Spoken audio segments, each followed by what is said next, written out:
This is the Good Neighbor Podcast, the place where local businesses and neighbors come together. Here's your host, Jeff Gardner. Welcome to another episode of the Good Neighbor Podcast. Today we have another good neighbor on, Suzanne Graham of BYO Bookkeeper. Suzanne, how are you? I'm fine, Jeff. How are you? Good. Welcome to the show. Nice to have you on here. We've had a few conversations before. We've known each other for a little bit, which the audience doesn't know. So it's always nice to meet people out at networking events, wherever we bump into each other in Simcoe County, and then find their way onto the podcast, whether they've been nominated from somebody else, found it on their own, or we nominated them. But it's a great way to learn more about you and your business. So let's get right into it. Even though it's in your name, which I think is smart marketing, smart advertising, let's talk more about what a bookkeeper is. What do you do, Suzanne? Okay, my business is bookkeeping, and the motto is we do bookkeeping your way. I can do the bookkeeping here in my house, in my office, or I can go out to the client's office, whichever one they prefer. Right. And what led you to this? Like, why a bookkeeper? What brings you to this stage in your life? Probably back in when I was a teenager, when I was 16, I got hired at the marina beside the school. It was my typewriting teacher that recommended me for that job. And while I was doing parts and service, their bookkeeper quit, and the owner gave me the chance to step in and do the bookkeeping, which I was doing before I even knew what a debit and a credit was back at the age of 16. And did you say that was for the marina? Sorry, I think I missed something. Yes, that was for a marina. It was in the Peterborough area. Peterborough area. Okay. When did you come into Simcoe County? I moved here about 25 years ago. And so that was 16, so a few years ago. What... I like that smile on your face. And have you been bookkeeping the vast majority of that time? Yes, I have been. I've been a bookkeeper for about 35 years. I have worked in several different industries. I was in several marinas, as I have spoken about. I was in a pharmaceutical company. I was at a potato farm out in Alliston, and I spent the last 14 years at a property management company here in Barrie. Here in Barrie. Okay. And so then the big question is, what made you go off on your own? Because those are two different worlds. Same skill set you're bringing from being an employee to coming out on your own. But when you go out on your own, a whole slew of extra skill sets come along the way. Do we hire people? Got to do your own bookkeeping? Was there marketing involved? Do we get a website? All this extra stuff. What made you go out on your own? Probably the most prevalent reason why I went out on my own was, of the jobs I've had during my lifetime, 3 out of 7 of them ended in the company either closing its doors, restructuring, downsizing, any of the above. No recourse whatsoever, showing what the abilities are that I had. Right. And I just became very cynical. Not cynical. I didn't like being in the position of being at the whim of the business owner, and decided to take the rein by the horns and provide my own. Yeah, pretty cool feeling, right? It's a big leap of Yes, faith, it is. but I get it. It's like, if we're trying to map out a future for ourselves, no matter how hard we try, if we're working for somebody else, even if we're their best, business owner can make some mistakes, and all of a sudden, you've been there for 5, 6, 7 years, 10 years, 15 years, who knows? And maybe they made some mistakes, and all of a sudden they got to downsize a whole wing of their business or close the doors, even though you did great. So that's the issue for me. It sounds like that's the issue for you as well. No matter how good I am as a contributor to an organization, my future in that field may still be cut short because of somebody else. Whereas my business, it succeeds or fails because of me. The better I am, the more value I bring to the market, the more of a chance I'm going to grow a great business. If I don't put in any effort, I got nobody to blame. If I succeed, it's on our efforts, probably a little bit of luck in there as well. But I'm a big believer in the more value you bring to the market, the more successful you'll be. The more value I bring to an organization doesn't necessarily mean I will get any promotions. doesn't necessarily mean I will be recognized, and definitely doesn't mean my future is stable there. Is that along the lines of what you felt? Yes, completely. It's not like it's any more safer when it's me at the helm, but at least I have me to blame if things fall apart, or if things go really well, I have me to blame for that too. Yeah, it's control. It's agency over your own life, right?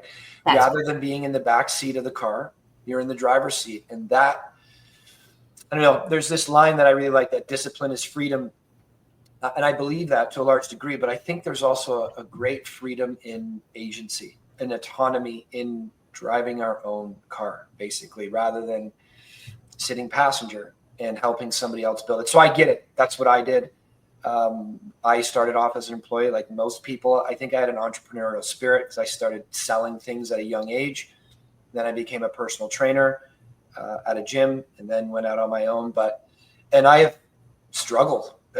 Running a business is very difficult. I'm 38 now. I've been doing it for, early 20s, 15 plus years anyway. And there's been a lot of hard points in there and a lot of pivoting, but I've become better along the way from the challenges of being a business owner. And correct. There was never anybody pulling the rug out from underneath me. It was always up to me. So I have a great deal of respect for you for throwing your hat in the ring and saying, I can do this better on my own, or at least I want to be the one to create my future. It's very cool. That's correct. So do you find yourself getting into bookkeeping because you simply started it as a teenager? It's like, it was my first job, basically. I became very good at it and I stuck with it, or I'm passionate about numbers and bookkeeping? You don't always have to be passionate about what we're good at. Probably both. It was the introduction to it when I was young and I didn't know what I was doing. And all the way through school, I have to say that math was my favorite subject. So leads to determine that I'm going to spend a lifetime looking at numbers. Yeah. And let's talk about what a bookkeeper does. So for the people out there, I mean, even the people that have a bookkeeper right now, they could probably still learn more. And then there's other people, business owners too, that probably need a bookkeeper and don't have one. So what do you actually do for a business? Oh, well, basically I take care of looking after the money that comes in and the money that goes out, and lets you know where you stand, if you're making more money coming in than is going out, or vice versa. Beautiful. So you simply keep a ongoing record of money in, money out. That's simple. And if we don't know about money in, money out, how can we make future investments? How can we plan for the future? These are critical numbers to know. Yes? Yes, correct. Okay. So we are typically talking to the micro and small business owner. And that is usually up to 8 figures, let's say. If they're doing $100 million, probably not in the small business world anymore, although there's some definitions that are up there. But usually it's 50 million or less, up to 50 employees. Anything past that, and you're in a medium-sized business typically, or most definitions align around that. And I oftentimes relate it to the number of employees that the company have. And I would say even at 70 employees, I have worked for companies before that could use a part-time bookkeeper. Yeah. So, and we think about these businesses, the nature of their business, these micro and small businesses. The business owners often are doing so many things, right? Whereas a large business, you have CEO, CFO, COO, you have, it's one leader for each category in many cases. Where on the small business level, sometimes they're cleaning the place, they're fixing the place, they're getting the products, they're sourcing the products, they're selling the products, they're training. They're doing all this. They have so many things on their plate, and we find many people don't have their financial system in line and don't have bookkeeping. Would you say it's a necessity for business owners, whether they do it themselves or get it done by somebody, that these are critical things for business to know? Yes, it is very, very critical for a company to be aware of where their money position is and be aware of how much money they can spend and how much money they have to spend. And then for the people who are really just starting out, when should we start thinking about a bookkeeper? Like, these are the common questions that are going to pop up into somebody's head.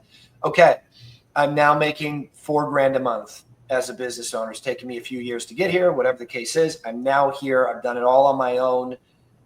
When should I start considering getting help and basically delegating to somebody like yourself? I would say that the person who is thinking about starting a new company is probably best to start with a bookkeeper. The bookkeeper can help them set up as they grow, and the bookkeeper can let them know how much money they have to spend on the important things to starting a business. So it's one of those like early on necessities. As soon as you can get a bookkeeper, do it. Yes. We say the same thing to people about marketing. If they're going to grow a business, it's like the best time to plant a tree is yesterday. The second best time is today. There's certain things that are just integral to a business's sustainability, future growth, and just lack of stress. Yeah, you may make a little less money at the beginning because you got to spend on these things in that first year, but you'll reap all that back in avoided mistakes, avoided pitfalls, better decisions. You have more expert eyes on it. So as soon as possible, get a bookkeeper. And for those people that don't have one yet, is this a large expense? Like, are we going to spend $5,000 a month on a bookkeeper when we're only doing $100,000 a year? No, I would say that people traditionally spend between $2,000 and $3,000 a month on their bookkeeping. Okay, $2,000 and $3,000 a month. And is that for a brand new business, or is that business, I don't know, doing $500,000 a year? I know there's a bunch of variables there, but a brand new business, to be honest, is probably going to start a little bit higher in expenses because there's more to be done by the bookkeeper, letting them be aware of which avenues they should take, which avenues they should progress, et cetera, et cetera. Okay, so that's a good thing to know. So actually, that is the case in with many product services departments of a business. At the beginning, when you're building the business and things aren't set in place yet, there's a lot of that front-loaded effort. You're basically saying once the business starts going smoothly, churning like a well-oiled machine, that's when costs go down typically for a bookkeeper, when the plan is set in place. Correct. When the company itself is doing things the way they're supposed to be progressing, the bookkeeper kind of is in the same boat. She's tied it all into what it needs to be done, and it's probably second nature to the bookkeeper. Beautiful. And you were saying before, you can go to people's offices or you can do it straight from your home. So remote, I imagine how we're connecting right now is a way that you connect with other businesses. That is correct. You know what, I'm looking at spending probably half a week, maybe a little bit more if necessary, out of the office, but the rest of the time I'd like to spend in my own house doing the work remotely. Beautiful. Beautiful. So people connecting with you, it's really easy. They can get over phone, they can get over video, they can see you in person if necessary. And this, I imagine the majority of your efforts are going to be in Simcoe County? That's correct. Yep. I do have a position up in, or I'm doing a bookkeeping for an electrical contracting company up in Thunder Bay, but we just connect remotely. Yeah, super easy. But you're trying to grow the business here in Simcoe County. Correct. And you are a local? Yes, correct. 214 Warnica in Barrie. Beautiful. Let's talk about you a bit, Suzanne. Let's talk about rapid fire. 5 things that really light you up. Suzanne is really happy when she's doing X. 4 or 5 things. Reading, voting. Yes. Okay. Voting, playing cards, walking. Mm-hmm. And so I'm not sure if crocheting. Crocheting. Nice. Mm-hmm. Favorite book? Are you first off fiction, nonfiction? Nonfiction. Oh, okay. All those behind me. Mm-hmm. Now, is this for, are you reading business books, personal development, or are they historical books, biographies? No, you know what? I generally like the romance action books. Okay. Love it. And then voting. Where do you do that? I typically do it around Barrie. We have a boat of our own, but I oftentimes go up to Sandy Lake, I think it's called, which is just a little bit north of Barrie. Beautiful. I find Lake Simcoe to be very cold. Lake Simcoe to be very cold? Yes. Yeah. So I prefer boating up north. My dad is in the Dwight area, and we do a fair bit of boating up on Lake of Bays. Yeah. Oh, beautiful area. Lake of Bays is just gorgeous. Been up there a number of times. Let's talk about doing hard things, Suzanne. Normally I give some long description of this, but I mean, really, I just think it's this simple. Being a business owner is difficult. Being a human, a good human, is difficult. Life is hard. And I think we talk too much about all the good parts of life, the positive parts of life, succeeding, all that kind of stuff. And I don't think there's a problem to that, but I think is leaving a lot to be desired. I think the issue is celebrating the positive sides of life so much and not the harder parts of life. Because when I think about my life, which I enjoy quite dearly, without some of those hard things that I've been through, it wouldn't be that way. And there's other people out there that are going to be listening to this and being like, yeah, I'm going through the same thing. If she can do it, I can do it. That's the motivation I needed to hear. There's light at the end of the tunnel type of situation. But I think human beings grow through discomfort. I think we are pretty convinced on that. Now, if I'm doing the same thing every day and it's easy for me, like if I'm taking a grade 1 math test every day and I'm getting 100% on that, are we going to celebrate that just because I got 100% on it? Or is it like, I think it's time to stretch your wings a little bit and maybe take something that's more challenging for you, even if you fail it. Even if you fail that test, you're going to learn some things. You could come back to that test again and try again. But that's uncomfortable for people because I think we celebrate the result more than we celebrate the effort. If I didn't put effort in it, like business has been a stream of failures for a win every once in a while. Like if I look at the last 10 years of my work, I mean, I'm probably hitting the net 1 out of every 10 shots. So, I mean, it's a business of failures, yet it's still a success to my definition, and I think to most people. So we like to ask the guests on the show, because when you hear it from more people, it just becomes more and more real. When you hear it from one person, it's like, okay, maybe that's their unique take. But the more people we hear this from, like, yeah, I went through some hard shit, and it turned out to be a really good thing for me, the more real it becomes. So we like to ask the guests on the show, any trials, tribulations, hard things that you've been through that probably sucked in the moment, because most hard things do suck in the moment. They don't feel good. But when you look back in hindsight, you can say confidently, that ingredient became necessary for me to live the life that I enjoy today. Anything come to mind? I would say that I lived life, going through life because I was always an employee. I learned the employee attitude and I kept my head low and I went into work and I did my work, and that's kind of all I did. I didn't harbor relationships. I didn't talk to people. Well, I mean, I did talk to people, but I didn't become really good friends with the people that I worked with, because as far as I was concerned, I was there for one thing, and that was to do work.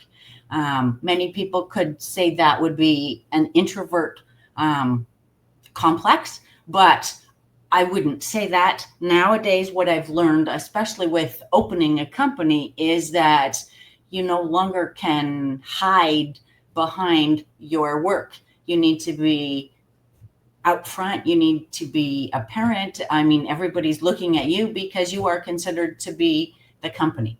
And I very much through all of this, once upon a time, when I thought about public speaking, I would get nervous as anything. I'd start shaking, and the thought of me talking in front of people were just impossible. But that's something I've learned how to do through opening my business. Yeah. What a skill that is.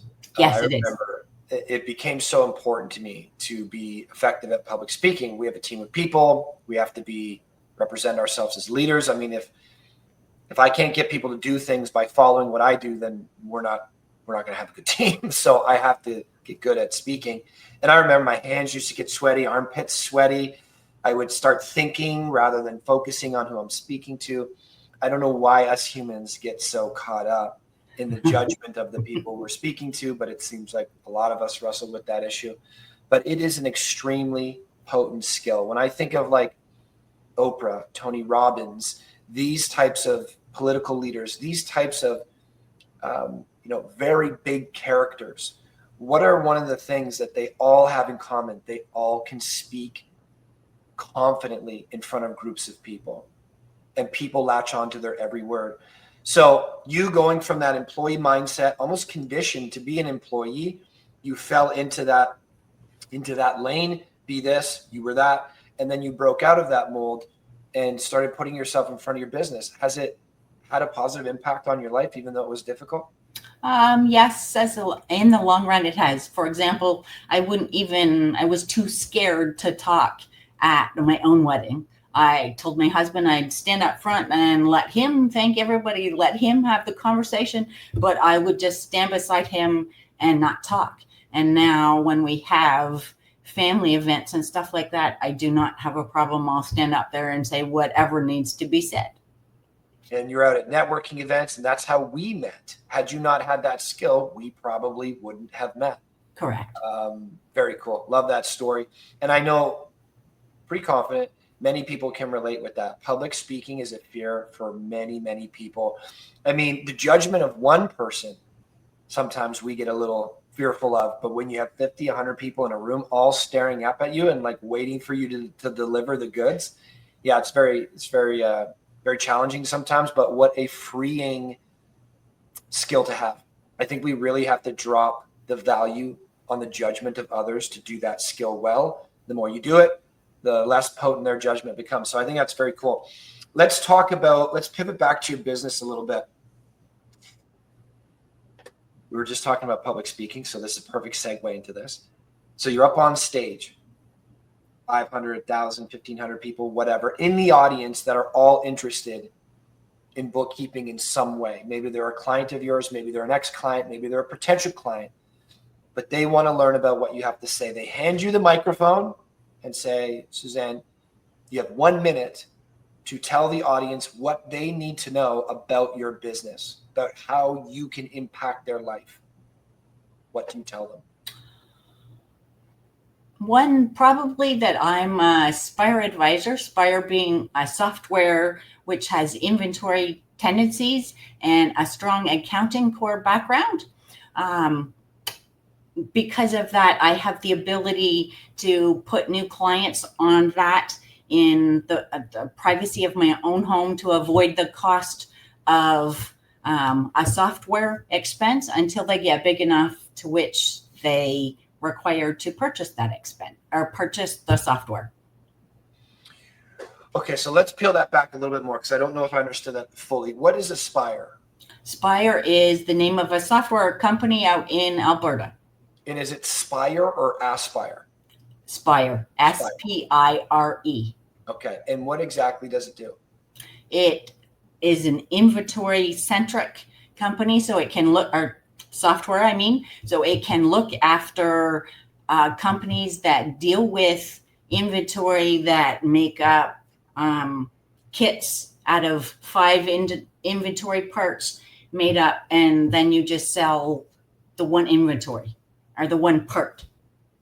Okay, so it's like a couple of, it's something that organizes your inventory. You have a few different SKUs. You put the 5 SKUs together, you sell one product.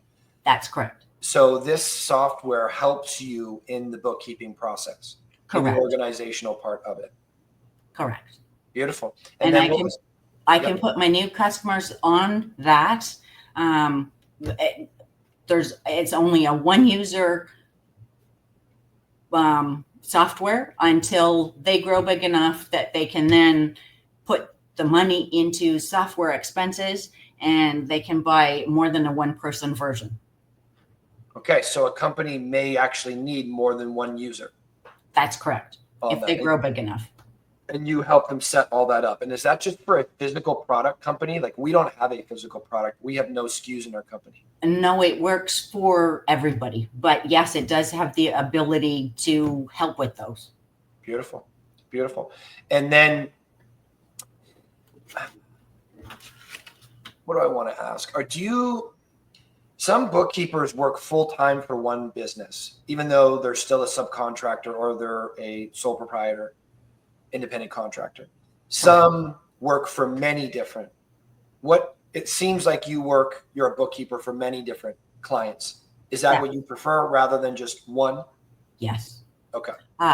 What most companies do, there's not a lot of companies out there, except for the really, really big companies that can employ you and keep you busy for 5 days a week with just bookkeeping. So they tend to add other positions or other jobs that they're responsible for, meaning, let's say you answer the phone, you set up meetings for the higher ups in the company, open the mail, you do any of those things. All that I'm doing is the actual bookkeeping. And so as a result, I'm doing the bookkeeping for many companies. Okay. And you prefer it that way? That's right. I like the bookkeeping end. I don't necessarily enjoy all the other things that go with it, like answering the phones and scheduling meetings. Yeah, I get it. There's parts of jobs that we don't like. There's parts that we do. I feel you. Right. And I like asking this question. So we like talking about a number of things on this show. When I was talking to you before the show, it's like, let's talk about you. Let's talk about what's important to you. Let's talk about your work and how it can impact other people. And this show has very much become an extension of us and our guests. So we talk a lot about our stuff. Mentorship, leadership, entrepreneurship, these types of things become really important for me because they've become somewhat of a lifestyle. So I've been lucky, very lucky to be around some great people, and they've been willing to teach me how to get to the next stage in my life. So I've typically always had a mentor since my early 20s. And one of them taught me about impact. What is my impact? Basically, I'm born, I die. What does the middle equate to? And the more I think about that, the more it helps me get to the next stage in my life. Rather than just showing up to a job, 9 to 5, I'm here for a paycheck, then I go home. It's like I wake up in the morning, I go to bed at night. What is that day made up of? Yes, I'm working some of it. I'm at the gym some of it. I'm with some friends at some of it. Maybe I'm reading some of it. But I want all of it to be a really good day. And I want to be making the world a better place. It wasn't until those seeds were planted in my mind that life really started to change. I took things for granted. It's like, it's just work rather than no, work is a way of life for me now.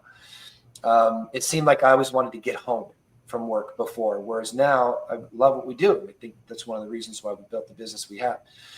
And now that we have this podcast, I have the privilege of asking our guests what would they like their impact to be, to get a little bit more philosophical about business, to peel back the layers a little bit more, rather than just say, I have a service, this is how it can help you. Like, let's get to know the people behind the business a little bit more so they can get to know who they would be working with. So we love to ask the guests on the show, what would you like your impact to be? Wow. I would like to make an impact on people's lives to say, you know what, you can do whatever it is you want to do. If you asked me 15 years ago if I ever thought I would be in this position of opening my own company, starting my own company, I would have said, no, there's no way. So I guess I would like to know that I have the ability to do that. And honestly, you could tell anybody out there that they have the ability to do it too. You just have to believe in yourself. Yeah, it's pretty interesting how powerful belief can be for the good and for the bad. It's amazing. Once it gets up here and it starts germinating and the roots sink deep, we often materialize it in real life. So if we can do that for the negative, which we see people do, we see that on the news all day, we can do it for the positive as well. And I love how this has changed at your stage in the game into something you enjoy so much, into a positive move forward in life. No matter our age, we can start at 20, we can start at 50, we can start at 70. We can make these changes as long as we believe we're worth the change and the change is worth it to us. I love that. And I love that that's your story to a large degree. Suzanne, tell us how we can get a hold of you. What's the best way to connect to you? Is there a website, phone number, email, social media? I have a website at BYO Bookkeeper.ca, BYO and the B being small letters, You can call me. My phone number is 705-716-6353. That is my cell phone. You can text or call me at any time. And my email address is Suzanne, SUZANNE, at BYO Bookkeeper.ca. Beautiful. Any last remarks for the audience, Suzanne? Just important to realize how important bookkeeping is. Yeah. Yeah. For any position. Yeah. No, I love it. If you got anything from this episode, folks, get your bookkeeper dialed in. Reach out to Suzanne if you have any questions, or make sure you're taking care of your bookkeeper. Critical to your business growth. Suzanne, it's been a pleasure speaking to you. Looking forward to seeing you at the next event. We have ours at the end of this month. Thank you so much, Jeff. Last Wednesday every month, but it's been a pleasure. Thank you. Have a nice day. Okay, bye-bye. Thank you for listening to the Good Neighbor Podcast. To nominate your favorite local businesses to be featured on the show, go to gnpwithjeffandsean.com. That's gnpwithjeffandsean.com, or call 705-413-3775.